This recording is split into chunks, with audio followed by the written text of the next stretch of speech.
Muito bom. Agora, o grande diferencial, né, que todos nós sabemos, do MDA, da Paz Church, né, sempre foi o discipulado. Então, você me falou agora muito sobre pequenos grupos. Quando é que Isso. foi que vocês começaram a olhar para o discipulado?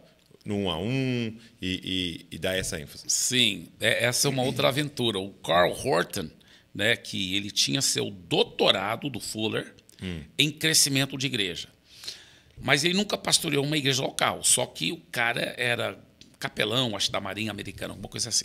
Ele vinha para Santarém, não sei nem como ele nos descobriu, mas por conta própria, para nos dar assessoria, ele pagando tudo. E ele falava para mim, ele falava, Abe, eu nunca vi, olha que eu já visitei muitas das maiores igrejas do mundo todo, eu nunca vi uma igreja tão focada em pequenos grupos que funciona como aqui. Porque mesmo. tudo vocês fazem através... Porque eu tinha mudado meu paradigma, né?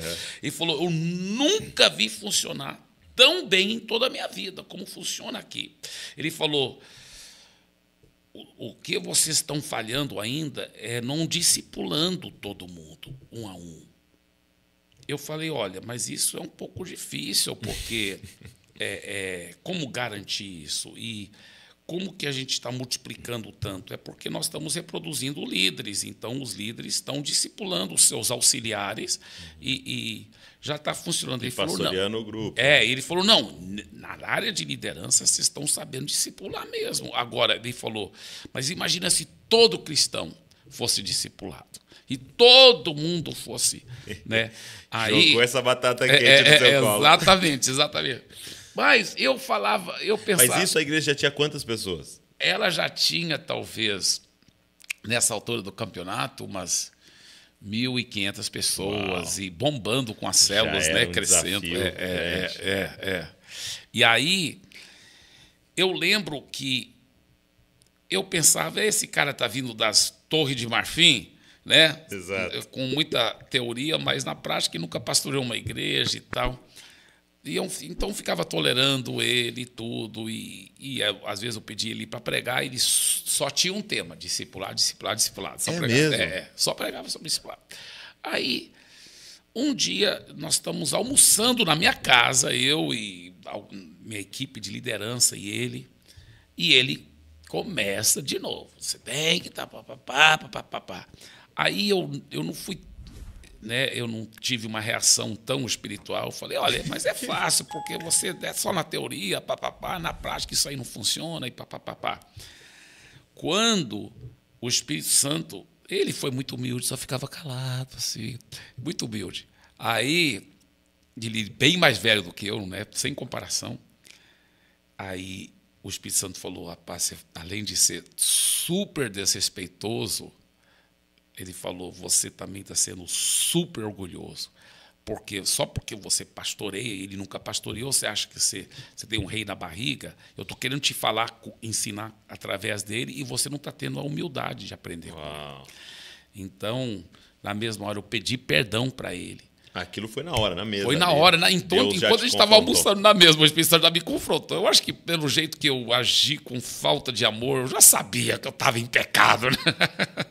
Aí eu pedi perdão para ele, falei, mas me mostra como fazer, né? Mas ele também realmente não sabia muito bem, mas ele tentou explicar, e aí eu e minha equipe, nós fomos montando e tentando, e trial and error, né? Tentando e errando.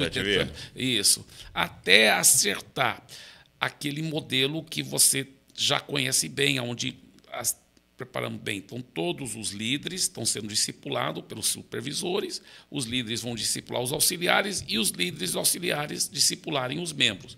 Muito bem.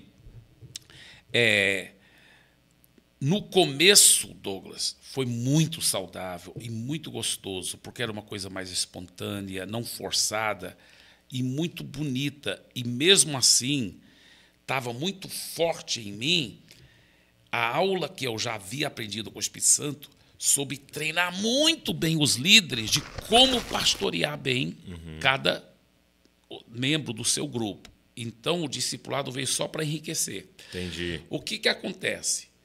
Que, na medida que começamos a ficar conhecidos no Brasil e muita gente nos visitando lá em Santarém, os pastores de fora falavam, não, sobre grupo pequeno a gente já sabe tudo, nós estamos interessados nesse negócio de discipulado. Tá. Aí, nós também começamos a enfatizar cada vez mais o discipulado. Mais e mais. Aí, nessa altura do campeonato, o Carl Horton já tinha falecido, ido para a glória. Talvez ele teria até nos aconselhado, maneira um pouco, porque nós fomos, eu acho que para o outro, exagero. E eu costumo dizer que o nosso discipulado, hoje eu falo isso, eu tenho aprendido isso nos últimos anos só, um erro que nós fizemos naquela época, que o discipulado sequestrou o pastoreio. Que sentido? Olha, de tanto a gente enfatizar que todo mundo tinha que ter um discipulador e tudo, e além de virar muito religião, muito rígido e duro, e uma coisa até pesada. A gente consegue levar qualquer coisa para o legalismo, né? Muito. Foi é o nosso coração, né? Foi o que aconteceu, Douglas. Qualquer coisa a gente consegue pegar e levar para isso. Foi o que aconteceu. Cara, eu me arrependo tanto que eu não tive mais percepção do que estava acontecendo, porque começamos a falar, não, tem que unir toda semana. Toda semana. Aí começou a ser um fardo, porque às vezes o cara ele é um empresário, está ocupado e tudo, e ainda ele quer ganhar vidas e cuidar bem delas, então ele vai ter que ter uma reunião toda semana com o discipulador, toda semana com seus discípulos, e aí começou-se uma coisa legalista. E aí o que mais aconteceu, Douglas? Isso que foi o pior. É que o líder da célula não era mais treinado em como cuidar bem daquele rebanho, daquela igreja na casa. Não era, ele era treinado a ser o quê? Um gestor de discipuladores. Então, não, só tenho que garantir que cada um tem um discipulador. E ele ficava cobrando. E, de certa forma, ele terceirizava. E ele nem sabia mais cuidar de ovelhas. E como queria poder ser exemplo até para aqueles discipuladores. E esses discipuladores, muitas vezes, por causa da pressão, todo mundo tem que ter um discipulador, e ele se sentia culpado se ele não tivesse discipulador para todo mundo, então ele preparava mal e porcamente os discipuladores. Então, aí prematuramente a pessoa já se envolvia. E muitas vezes colocávamos pessoas doentes para cuidar de outras pessoas. Você está entendendo? Então, isso machucou muita gente. Então, eu tive que, agora, alguns anos atrás, falar, nos perdoe, nos perdoe, nos perdoe. Vamos buscar de Deus. E aí que eu falo que foram umas atualizações no MDA que aconteceram e que está tão leve, tão gostoso, tão gostoso. Você lembra aquele texto lá do Velho Testamento? Quando voltaram do cativeiro da Babilônia, que reconstruíram o templo, e quando eles reconstruíram o templo, os mais antigos que tinham visto a glória do templo de Salomão choravam bem alto. E os jovens que só tinham ouvido falar vibravam agora, né, com alegria. E quem estava de longe não sabia se era choro ou riso, porque era misturado. Eu sempre falava assim, quando eu falava da visão do MDA, eu falava, gente, eu estou igual aquele pessoal, eu estou chorando porque tanta coisa que ainda não está certa. E eu estou rindo porque tantos resultados e tantos frutos, então eu choro e estou rindo. Então, hoje eu posso falar para a glória de Jesus, não é que está tudo perfeito e tudo, mas que, em geral, a parte do choro nós conseguimos tirar. Estamos chorando menos. Por quê? Porque está tão leve, está tão gostoso. Mas esse é um grande desafio para o líder, né? De não se apaixonar pelo seu método. Né? Exatamente. Tem que ficar sempre sendo sensível à voz do Espírito, seguindo a nuvem. Senão a gente fica na poeira mesmo, né? Eu estava lendo um livro esse tempo atrás que ele usou o exemplo de Moisés, né? Dizendo de Moisés ter um negócio com o cajado. Então, quando Deus está chamando ele está na dúvida, Deus fala, joga o cajado no chão. E aí vira cobra, ele pega e tal. Aí ele está lá diante do mar, para transformar o rio em sangue, rela o cajado. Aí está diante do mar, levanta o cajado e tal. Aí ele vai para o deserto e o pessoal está com sede, ele fala, bate aí na rocha com o cajado. Tal. Então, ele falando sobre isso, né? Desse método de Deus. Tudo foi Deus falando com ele em relação ao cajado. Isso, e aí, quando ele chega em Meribá, Deus fala com ele. Fala com a fé. E aí, na pressão ali daquele povo querendo matar ele de sede e tal, ele recorre ao método antigo. Né? Uau. E que foi Deus que deu, né? Foi Deus que deu. Isso que é mais desafiador, né? Que funciona na hora. Isso. Né? Mas era Deus falando, não, eu quero fazer diferente agora. Exato. Eu revelei uma coisa lá, eu quero revelar outra aqui agora.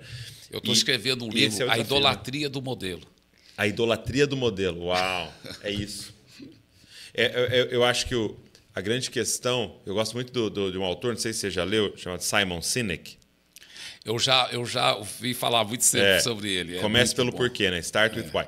E eu acho muito interessante essa questão do porquê, né? Sim. Porque o porquê de vocês não alterou. Isso, né? Só que o como... Isso. Ele muda, né? Isso, o que tem que ficar, né? Flexível. Isso tem que ficar flexível por causa, e até mesmo para contextualização. Isso. Então, a gente usou o rádio, depois a gente usou a TV, agora a gente usa a internet, não sabemos o que vai vir, mas o porquê estamos fazendo, né? Porque você falou uma frase aqui, para mim é central, né? É ganhar muitas pessoas e cuidar bem delas. Isso vai ser imutável. Isso vai ser imutável. Agora, como?